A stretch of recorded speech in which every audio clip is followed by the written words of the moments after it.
Nezabudnite dať like a odber a zdieľajte toto video. Môže Trnava vyhrať titul? Na to sa dneska pozrieme. Takže pripravte si voľačo dobrého k pitiu a my sa vrhneme, či môže Trnava túto sezónu vyhrať titul. A prečo vlastne môže vyhrať titul? Envadike bol podľa mňa najlepší nákup tohto roka, čo urobila zatiaľ Trnava. To taktiež tam máme Koštrnu a nádených dvoch hráčov, Karhana a Ujlakyho. Karhan podal úctihodný výkon proti Univerzite Krajova. Zachránil tam niekoľko šancí. A v strede pola tam máme dvoch skúsených hráčov, Kratochvíl a Procházka.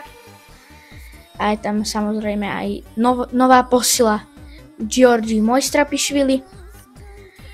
No a na krajoch tam bude mať Daniel veľkú konkurenciu, a to v podobe Škrba, ktorý podal tiež úctihodný výkon proti Prešovu. A páčil sa mi celkovo jeho výkon. Aj proti Hiberniancu. To bola topka. No a prečo môže Trnava vyhrať titul? Ešte sa vrátim k tej zostave a potom vám poviem, prečo môže v tabulke vyhrať titul. Útok tam máme iba dvoch útočníkov a to je podľa mňa veľká slabina Trnavy. Kvôli jednej veci, lebo tam máme iba Ďuriša a Kudličku. A kebyže sa Kudlička alebo Ďuriš zraní, tak koho tam budeme na náhradu? Napríklad Ďuriš bude v základnej a Kudlička bude zranený. Kto tam nastúpi namiesto mňa, keď Ďuriš bude unavený v 70. minúte? Takže tam je podľa mňa najväčšia slabina Trnavy, ale ideme asi na tú tabulku a uvidíme teda, prečo Trnava môže vyhrať titul. No, takže keď si tu pozrieme formu na Flash Score, tak vidíme, že Trnava je prvá, a Števa by nebola, však vyhrali všetky 3 zápasy.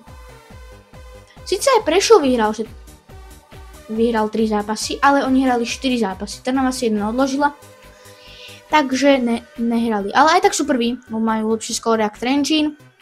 Keď si pozrieme doma, že kto bol najlepší doma, tak je Trnava až druhá za Slovanom, ale to kvôli tomu, že majú horšie skóre a hrali toľko isto zápasov. No a vonku je Trnava až 5. kvôli tomu, že hrali iba jeden zápas vonku, a to proti Trenčínu. A Strelci, no to nás nezaujíma. No, toto je podľa mňa pre Trnavu. A keď budeme podávať také výkony, ako proti Univerzite Tatra Krajova,